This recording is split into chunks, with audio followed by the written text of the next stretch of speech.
I'm speaking, of course, of Donald Trump. Less than 2 hours after President Trump narrowly escaped assassination, Callie Means called me on my cell phone. I was then in Las Vegas. Callie is arguably the leading advocate for food safety, for soil regeneration, and for ending the chronic disease epidemic that is destroying America's health and ruining our economy. Callie has exposed the insidious corruption at the FDA, the NIH, the HHS, and the USDA that has caused the epidemic. Callie had been working on and off for my campaign, advising me on those subjects since the beginning. And those subjects have been my primary focus for the last 20 years. I was delighted when Callie told me that day that he had also been advising President Trump. He told me President Trump was anxious to talk to me about chronic disease and other subjects and to explore avenues of cooperation. He asked if I would take a call from the president. President Trump telephoned me a few minutes later, and I met with him the following day. A few weeks later, I met again with President Trump and his family members and closest advisors in Florida. In a series of long, intense discussions, I was surprised to discover that we are aligned on many key issues. In those meetings, he suggested that we join forces as a unity party. We talked about Abraham Lincoln's team of rivals. That arrangement would allow us to disagree publicly and privately and fiercely, if need be, on issues over which we differ, while working together on the existential issues upon which we are in concordance. I was a ferocious critic of many of the policies during his first administration, and there are still issues and approaches upon which we continue to have very serious differences. But we are aligned with each other on other key issues like ending the forever wars, ending the childhood disease epidemics, securing the border, protecting freedom of speech, unraveling the corporate capture of our regulatory agencies, getting the U.S. intelligence agencies out of the business of propagandizing and censoring and surveilling Americans and interfering with our elections. Following my first discussion with President Trump, I tried unsuccessfully to open similar discussions with Vice President Harris. Vice President Harris declined to meet or even to speak with me. Suspending my candidacy is a heart-rending decision for me, but I'm convinced that it's the best hope for ending the Ukraine war and ending the chronic disease epidemic that is eroding our nation's vitality from the inside, and for finally protecting free speech. I feel a moral obligation to use this opportunity to save millions of American children above all things. In case some of you don't realize how dire the condition is of our children's health and chronic disease in general, I would urge you to view Dr. Carlson's recent interview with Callie Means and his sister, Dr. Casey Means, who is the top graduate of her class at Stanford Medical School. This is an issue that affects all of us far more directly and urgently than any culture war issue and all the other issues that we obsess on and that are tearing apart our country. This is the most important issue. Therefore, it has the potential to bring us together. So let me share a little bit about why I believe it's so urgent. Today, two-thirds, we spend more on healthcare than any country on earth, twice what they pay in Europe. And yet we have the worst health outcomes of any nation in the world. We're about 79th in health outcomes behind Costa Rica and Nicaragua and Mongolia and other countries. Nobody has a chronic disease burden like we have. And during a COVID epidemic, we had the highest body count of any country in the world. We had 16% of the COVID deaths, and we only have 4.2% of the world's population. And CDC says that's because we are the sickest people on earth. We have the highest chronic disease rate on earth. And the average American who died from COVID had 3.8 chronic diseases. So these were people who had immune system collapse, who had mitochondrial dysfunction, and no other country has anything like this. 2/3 of American adults and children suffer from chronic health issues. 50 years ago, that number was less than 1%. So we've gone from 1% to 66%. In America, 74% of Americans are now overweight or obese, and 50% of our children. 120 years ago, when somebody was obese, they were sent to the circus. There were case reports done about them. Obesity was almost unknown. In Japan, the childhood obesity rate is 3%, compared to 50% here. Half of Americans have pre-diabetes or type 2 diabetes. When my uncle was president and I was a boy, juvenile diabetes was effectively non-existent.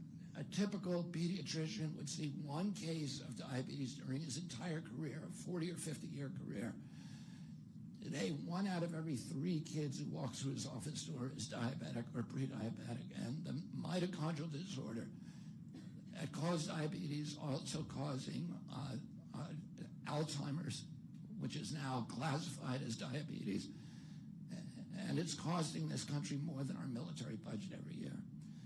There's been an explosion of neurological illnesses that I never saw as a kid: ADD, ADHD, speech delay, language delay, Tourette's syndrome, narcolepsy, ASD, Asperger's, autism. In the year 2000, the autism rate was 1 in 1,500. Now autism rates in kids are 1 in 36, according to CDC nationally. Nobody's talking about this. 1 in every 22 kids in California has autism. And this is a crisis that 77% of our kids are too disabled to serve in the United States military. What is happening to our country? And why isn't this in the headlines every single day? There's nobody else in the world that is experiencing this. This is only happening in America. About 18%, and by the way, there has been no change in diagnosis, which the industry sometimes like to say. There has been no change in screening. This is a change in incidence. In my generation, 70-year-old men, the autism rates are about 1 in 10,000. In my kids' generation, 1 in 34. I'll repeat, in California, 1 in 22. Why are we letting this happen? Why are we allowing this to happen to our children? These are the most precious assets that we have in this country. How can we let this happen to them? About 18% of American teens now have fatty liver disease. That's like 1 out of every 5. That disease, when I was a kid, only affected late-stage alcoholics who were elderly. Cancer rates are skyrocketing in the young and the old. Young adult cancers are up 79%. 1 in 4 American women is on antidepressant medication. 40% of teens have a mental health diagnosis. And 15% of high schoolers are on Adderall, and 500,000 children on SSRIs. So what's causing this suffering? I'll name 2 culprits. First and the worst is ultra-processed food. About 70% of American children's diet is ultra-processed. That means industrial, manufactured in a factory. These foods consist primarily of processed sugar, ultra-processed grains, and seed oils. Laboratory scientists who many of whom formerly worked for the cigarette industry, which purchased all the big food companies in the 1970s and 80s, deployed thousands of scientists to figure out new chemicals to make the food more addictive. And these ingredients didn't exist 100 years ago. Humans aren't biologically adapted to eat them. Hundreds of these chemicals are now banned in Europe, but ubiquitous in American processed foods. The second culprit is toxic chemicals in our food, in our medicine, in our environment. Pesticides, food additives, pharmaceutical drugs, and toxic waste permeate every cell of our bodies. The assault on our children's cells and hormones is unrelenting. To name just one problem, many of these chemicals increase estrogen. Because young children are ingesting so many of these hormone disruptors, America's puberty rate is now occurring at age 10 to 13, which is 6 years earlier than girls were reaching puberty in 1900. Our country has the earliest puberty rates of any continent on the earth. And no, this isn't because of better nutrition. This is not normal. Breast cancer is also estrogen-driven, and it now strikes 1 in 8 women. We are mass poisoning all of our children and our adults. Considering the grievous human cost of this tragic epidemic of chronic disease, it seems almost crass to mention the damage it does to our economy. But I'll say, it is crippling the nation's finances. When my uncle was president, our country spent $0 on chronic disease. Today, government health care spending is almost all for chronic disease. And it's double the military budget. And it is the fastest growing budget item in the federal budget. And chronic disease costs more to the economy as a whole, costs at least $4 trillion, 5 times our military budget. And that's a 20% drag on everything we do and everything we aspire to. Poor and minority communities suffer disproportionately. People who worry about DEI or about bigotry of any kind, this dwarfs anything. We are poisoning the poor. We are systematically poisoning minorities across this country.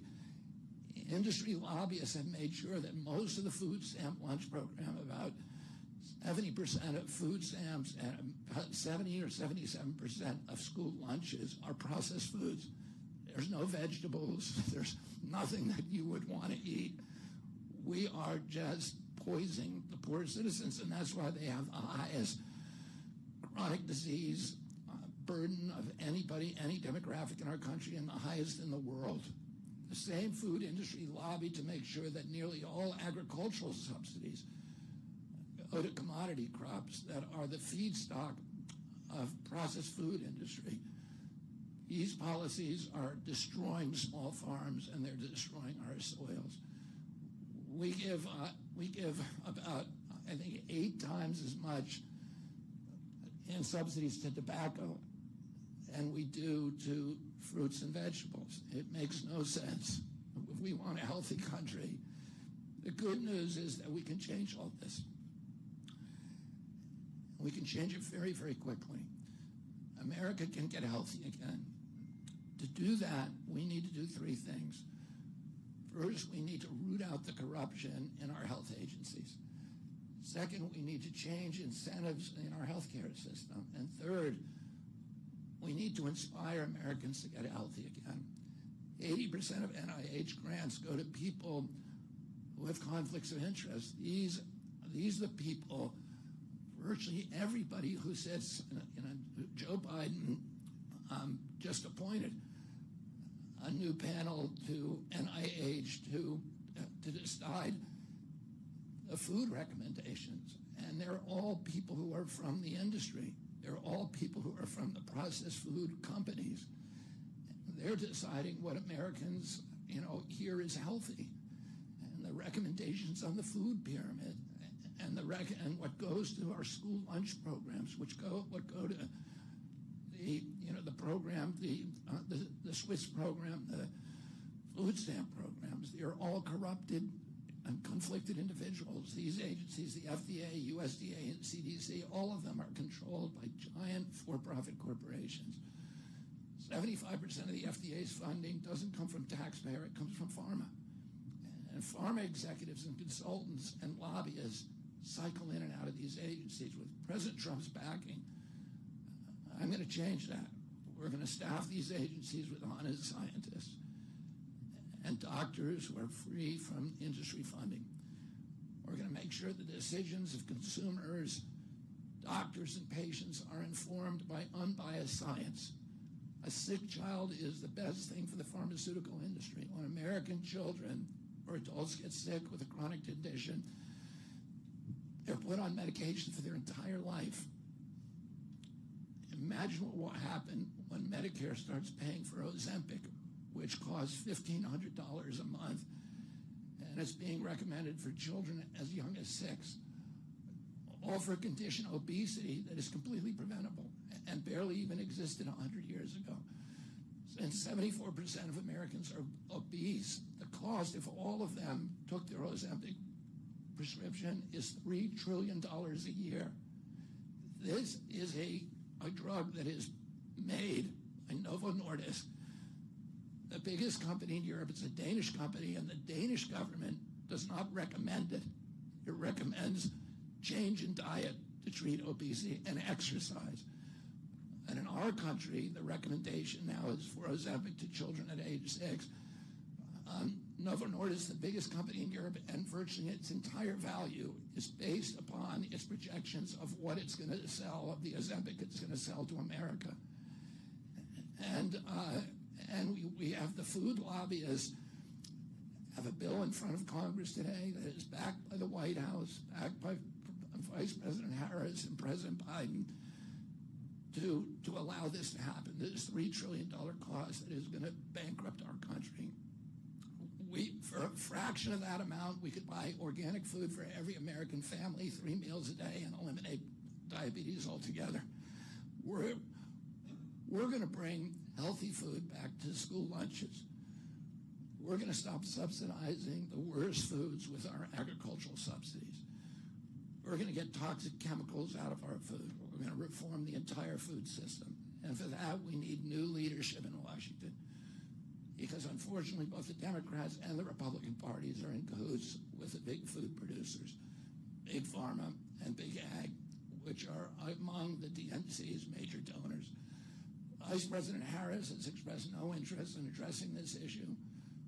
4 more years of Democratic rule will complete the consolidation of corporate and neocon power, and our children will be the ones who suffer most.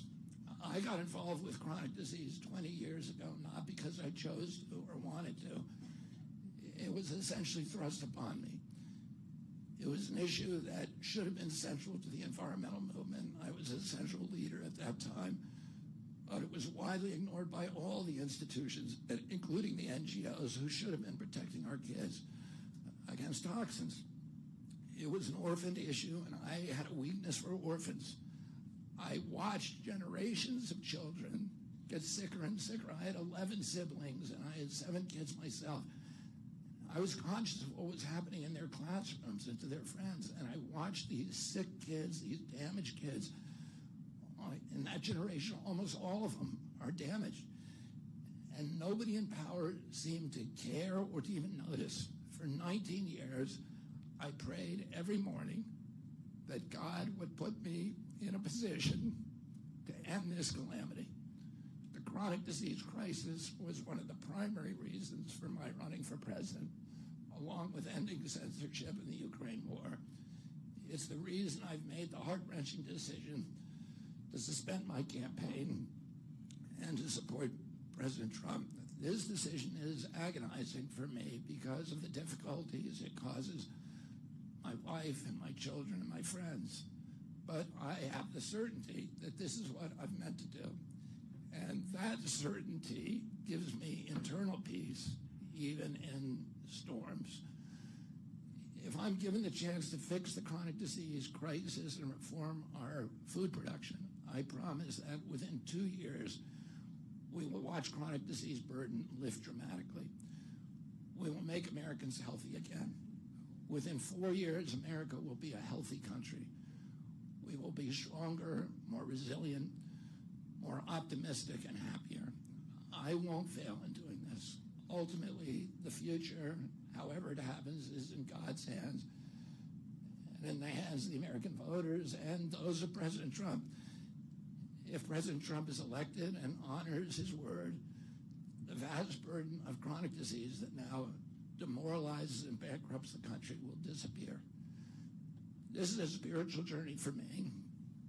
I reached my decision through deep prayer, through hard-nosed logic, and I asked myself, what choices must I make to maximize my chances to save America's children and restore national health? I felt that if I refused this opportunity, I would not be able to look myself in the mirror, knowing that I could have saved lives of countless children and reversed this country's chronic disease epidemic. I'm 70 years old. I may have a decade to be effective. I can't imagine that President Harris would allow me or anyone to solve these dire problems. After 8 years of President Harris, any opportunity for me to fix the problem will be out of my reach forever. President Trump has told me that he wants this to be his legacy. I'm choosing to believe that this time he will follow through. His son, his biggest donors, his closest friends, and all support this objective. My joining the Trump campaign will be a difficult sacrifice for my wife and children, but worthwhile if there's even a small chance of saving these kids. Ultimately, the only thing that will save our country and our children is if we choose to love our kids more than we hate each other. That's why I launched my campaign to unify America. My dad and uncle made such an enduring mark on the character of our nation, not so much because of any particular policies that they promoted, but because they were able to inspire profound love for our country and to fortify our sense of ourselves as a national community held together by ideals. They were able to put their love into the intentions and hearts of ordinary Americans and to unify a national populist movement of Americans, blacks and whites, Hispanics, urban and rural Americans. They inspired affection and love and high hopes and a culture of kindness that continue to radiate among Americans from their memory. That's the spirit on which I ran my campaign and that I intend to bring into the campaign of President Trump. Instead of vitriol and polarization, I will appeal to the values that unite us, the goals that we could achieve if only we weren't at each other's throats. The most unifying theme for all Americans is that we all love our children. If we all unite around that issue now, we can finally give them the protection, the health, and the future that they deserve.